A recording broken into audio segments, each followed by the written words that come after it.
नमस्कार विद्यार्थी मित्रांनो, स्मार्ट अभ्यास या यूट्यूब चॅनलवर आपले मनापासून स्वागत आहे। आज दिनांक 9 सप्टेंबरच्या ज्याही महत्त्वाच्या चालू घडामोडी असतील त्याचा अभ्यास या व्हिडिओच्या माध्यमातून आज आपण करणार आहोत। तत्पूर्वी आपण जर चॅनलला नवीन असाल तर चॅनलला सबस्क्राईब करा आणि व्हिडिओ जर आवडला तर व्हिडिओला लाईक करा। तसेच हा व्हिडिओ आपल्या विद्यार्थी मित्रांना नक्की शेअर करा, जेणेकरून याचा फायदा आपल्या मित्रांना सुद्धा होईल। चला मग सुरुवात करणार आहोत काल दिलेल्या होमवर्क क्वेश्चनने। तर काल दिलेला होमवर्क क्वेश्चन असा होता की मुंबई उच्च न्यायालयाचे मुख्य न्यायाधीश कोण आहेत, आणि याचं उत्तर हे बऱ्याच जणांनी कमेंट बॉक्समध्ये दिलेलं आहे। त्यांचं मनापासून अभिनंदन। आणि ज्यांना याचं उत्तर माहिती नसेल त्यांच्यासाठी उत्तर आपण सांगणारच आहोत। तर ऑप्शन्स आपल्यासमोर आहेत आणि याचं योग्य उत्तर असणार आहे ऑप्शन नंबर बी, न्यायमूर्ती देवेंद्र कुमार उपाध्याय हे सध्या मुंबई उच्च न्यायालयाचे मुख्य न्यायाधीश आहेत। त्यानंतर आजचा चालू घडामोडीचा पहिला प्रश्न आपल्याला बघायचा आहे की प्रश्न असा असेल की नुकतेच कोणता देश NDBचा नवीन सदस्य बनलेला आहे। तर ऑप्शन्स आपल्यासमोर आहेत आणि याचं योग्य उत्तर असणार आहे ऑप्शन नंबर डी, अल्जेरिया। हा जो काही देश आहे तो नुकताच NDB अर्थात न्यू डेव्हलपमेंट बँक जी आहे त्याचा सदस्य बनलेला आहे। त्याविषयी आपल्याला थोडी अधिकची माहितीसुद्धा बघायची आहे। हे जी काही NDB आहे अर्थात न्यू डेव्हलपमेंट बँक ही ब्रिक्स संघटनेची बँक आहे आणि याला ब्रिक्स बँक म्हणून सुद्धा ओळखलं जातं। याची स्थापना ही 2014 साली झालेली आहे आणि याचं मुख्यालय चीन या देशामध्ये आहे आणि सध्या याची सदस्य संख्या ही 9 आहे। त्यासोबतच आपल्याला ब्रिक्स काय आहे याविषयी सुद्धा बघायचं आहे। हे जे काही ब्रिक्स शब्द बनलेला आहे तर हे जे काही 5 देश आहेत ब्राझील, रशिया, इंडिया, चायना आणि साऊथ आफ्रिका या देशांच्या पहिल्या आद्य अक्षरावरून हे ब्रिक्स शब्द बनलेला आहे। तर हे आपल्याला माहिती असणं गरजेचं आहे। आणि या ब्रिक्स जी काही संघटना आहे तर याची स्थापना ही 2001 या वर्षी झालेली आहे। त्यावेळेस फक्त 4च देश यामध्ये समाविष्ट होते। नंतरच्या काळामध्ये 2010 साली साऊथ आफ्रिका हा देश नव्यानं त्यामध्ये सदस्य देश म्हणून त्याला घेण्यात आलेला आहे। तसेच मित्रांनो, हे जे काही ब्रिक्स संघटना आहे तर याच्यामध्ये अगोदर फक्त 5च देश होते, पण पुढे जाऊन 1 जानेवारी 2024ला नवीन 5 देशांनी यामध्ये सहभाग घेतलेला आहे। म्हणजे नवीन 5 देश यामध्ये सामील झालेले आहेत। तर ते 5 देशसुद्धा आपल्याला माहिती असणं गरजेचं आहे। ते 5 देश कोणते आहेत तर UAE, दुसरा असेल सौदी अरेबिया, तिसरा असेल इराण, चौथा असेल इजिप्त आणि 5वा असेल इथिओपिया। हे 5 देश नव्यानं या ब्रिक्स संघटनेमध्ये सामील झालेले आहेत।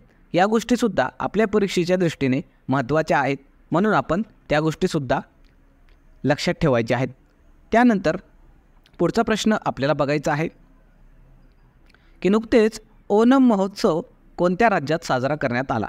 तर ऑप्शन्स आपल्यासमोर आहेत आणि याचं योग्य उत्तर असणार आहे ऑप्शन नंबर ए, केरळ। हा जो काही राज्य आहे त्या राज्यामध्ये नुकतंच ओणम महोत्सव साजरा करण्यात आलेला आहे। तर त्याविषयी थोडी एक्स्ट्रा इन्फॉर्मेशनसुद्धा आपल्याला बघायची आहे। हा जो काही ओणम उत्सव आहे तो शेतातील पिकांच्या चांगल्या प्रकारे वाढीसाठी साजरा करण्यात येतो त्या केरळ राज्यामध्ये। आणि या ओणम शब्दाचा अर्थ काय आहे तर स्वागत असा त्याचा अर्थ होत असतो। तर हे आपल्याला लक्षात ठेवायचं आहे।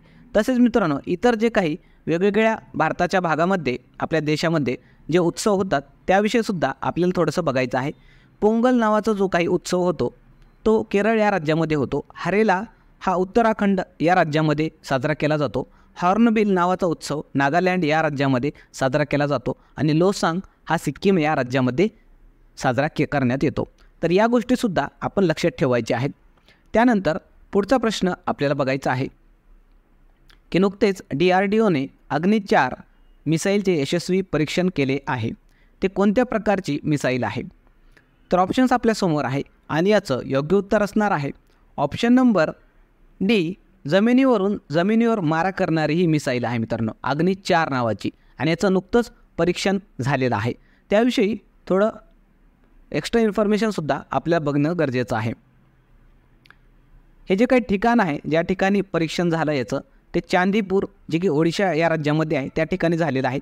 आणि ही जी काही मिसाईल आहे ती जमिनीवर मारा करण्यासाठी सक्षम अशी मिसाईल आहे आणि याची रेंज ही 4000 किलोमीटरपर्यंतची आहे।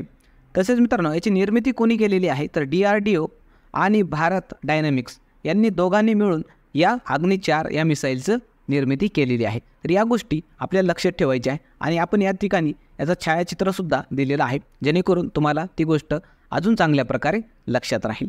चला मग पुढचा प्रश्न बघायचा आहे की नुकतेच अंडर-20 विश्व कुस्ती चॅम्पियनशिप्स 2024 स्पर्धा कोणत्या देशात आयोजित करण्यात आली होती?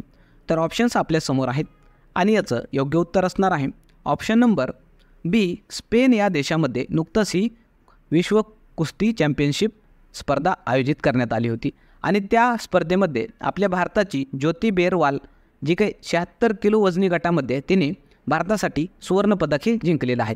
तर ही घडामोड आपल्यासाठी महत्त्वाची आहे, हे नाव लक्षात ठेवायचं आहे आपण, ज्योती बेरवाल। त्या स्पर्धेमध्ये तिने भारतासाठी सुवर्णपदक जिंकून दिलेलं आहे।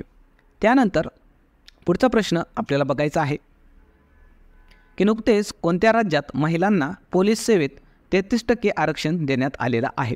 तर ऑप्शन्स आपल्यासमोर आहेत आणि याचं योग्य उत्तर असणार आहे ऑप्शन नंबर ए, राजस्थान या राज्यामध्ये नुकतंच जे काही पोलीस सेवा आहे त्या पोलीस सेवेमध्ये महिलांसाठी 33% आरक्षण हे लागू करण्यात आलेलं आहे। तसेच मित्रांनो आता राजस्थानचा उल्लेख आलेला आहे, तर राजस्थानविषयी आपल्याला थोडी एक्स्ट्रा इन्फॉर्मेशनसुद्धा बघायची आहे।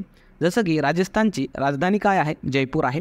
मुख्यमंत्री सध्या भजनलाल शर्मा हे आहेत आणि राज्यपाल हरिभाऊ बागडे हे आहेत आणि हे राज्यपाल स्टार करून ठेवायचं आहे आपल्याला, परीक्षांमध्ये विचारले जाऊ शकतात, कारण हे जे काही हरिभाऊ बागडे आहेत ते महाराष्ट्रीयन आहेत मित्रांनो आणि नुकतेच त्यांची राजस्थान या राज्याचे राज्यपाल म्हणून नियुक्ती करण्यात आलेली आहे।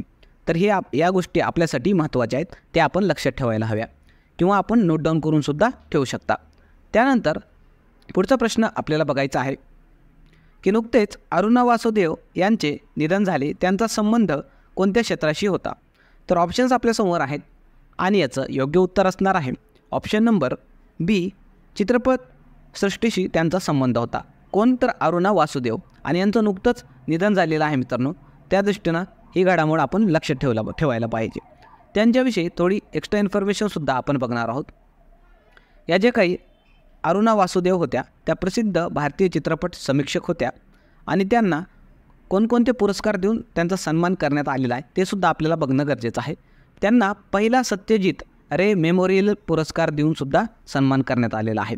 त्यानंतर फ्रान्सचा सर्वोच्च सांस्कृतिक सन्मानसुद्धा त्यांना देण्यात आलेला आहे।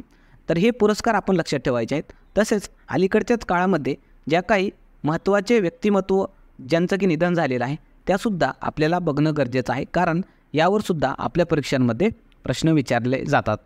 तर पहिलं नाव असेल नटवर सिंग, जे की भारताचे माजी विदेश मंत्री होते, त्यांचं निधन झालेलं आहे। बुद्धदेव भट्टाचार्य, जे की पश्चिम बंगालचे माजी मुख्यमंत्री होते। त्यानंतर शोभना रानडे, हा स्टार करून ठेवा मुद्दा मित्रांनो, शोभना रानडे, कारण या महाराष्ट्रीयन आहेत आणि त्यांचं निधन झालेलं आहे। त्या सामाजिक कार्यकर्त्या होत्या, तसेच गांधीवादी सुधारक होत्या। चौथं नाव असेल सुशील मोदी, जे की बिहारचे उपमुख्यमंत्री राहिलेले आहेत, त्यांचंसुद्धा निधन झालेलं आहे। पंकज उदास, जे की गझल गायक होते, त्यांचंसुद्धा निधन झालेलं आहे। मुनव्वर राणा, जे की उर्दू गायक होते। इब्राहिम रईसी, इराणचे राष्ट्रपती, त्यांचंसुद्धा निधन झालेलं आहे आणि नुकतंच त्या ठिकाणी नवीन राष्ट्रपती हे नियुक्त झालेले आहेत, हे पण आपण लक्षात ठेवायचं आहे। यामिनी कृष्णमूर्ती, ज्या की नृत्यांगना होत्या, भरतनाट्यम आणि कुचिपुडू या त्या नृत्य करायच्या, त्यांचंसुद्धा निधन झालेलं आहे, हे पण आपल्याला स्टार करून ठेवायचं आहे। यामिनी कृष्णमूर्ती हे आपल्याला परीक्षांमध्ये विचारलं जाऊ शकतं। त्यानंतर राम नारायण अग्रवाल, जे की अग्नी मिसाईलचे जनक म्हणून ओळखलं जातं, भारतामध्ये त्यांना अग्निमॅन म्हणून सुद्धा ओळखलं जातं, कारण त्यांनीच भारतामध्ये जे काही आपली अग्नी मिसाईल आहे त्याचं त्यांनी निर्मिती केलेली आहे, तर त्यांचंसुद्धा निधन झालेलं आहे। या गोष्टी निधन वार्ता संबंधित आपण लक्षात ठेवायच्या आहेत। त्यानंतर पुढचा प्रश्न आपल्याला बघायचा आहे की नुकतेच कोणत्या राज्यात मुलींचे लग्नाचे वय वाढवून 21 वर्ष करण्यात आलेलं आहे?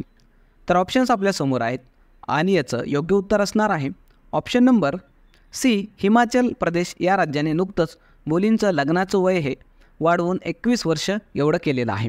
तर त्याविषयी थोडी एक्स्ट्रा इन्फॉर्मेशनसुद्धा बघायची आहे आपल्याला। या संबंधित विधेयक हे विधानसभेमध्ये त्या ठिकाणी पारित करण्यात आलेलं आहे आणि मुलींचं लग्नाचं वय 21 वर्ष करणारा हा पहिला राज्य बनला आहे, तर हे आपण लक्षात ठेवायचं आहे। तसेच हिमाचल प्रदेशचा मुद्दा आलेला आहे, तर हिमाचल प्रदेशविषयी आपल्याला इतर माहितीसुद्धा लक्षात घेणं गरजेचं आहे, जसं की त्याची राजधानी शिमला आणि धर्मशाला हे 2 आहेत मित्रांनो, कारण हिवाळ्यामध्ये आणि उन्हाळ्यामध्ये या ठिकाणी वेगवेगळी राजधानी असते या राज्याची. त्यानंतर मुख्यमंत्री हे सध्या सुखविंदर सुक्खू हे आहेत आणि राज्यपाल शिवप्रताप शुक्ला हे आहेत. या गोष्टी आपण लक्षात ठेवायला हव्यात. आणि शेवटी जसं होमवर्क क्वेश्चन आपण देऊन जातो, तसं आजचा होमवर्क क्वेश्चन असणार आहे की सध्या महाराष्ट्राचे मुख्य सचिव कोण आहेत. याचं उत्तर हे प्रत्येक जणांनी कमेंटमध्ये द्यायचं आहे. कारण मित्रांनो, जे परीक्षांसाठी महत्त्वाचे प्रश्न असतात तेच प्रश्न आपण तुमच्यासाठी होमवर्क क्वेश्चन म्हणून बनवत असतो. म्हणून उत्तर देण्याचा प्रयत्न करा, त्याच्यातून तुम्हालाच फायदा होणार आहे. तुमच्याच परीक्षेसाठीच्या दृष्टीने ते महत्त्वाच्या गोष्टी आहेत.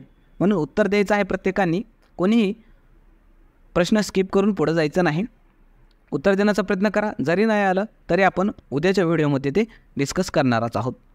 थांबणार आहोत या ठिकाणी मित्रांनो. व्हिडिओ जर आवडला तर नक्की लाईक करा आणि चॅनलला जर नवीन असाल तर चॅनल सबस्क्राईब करा.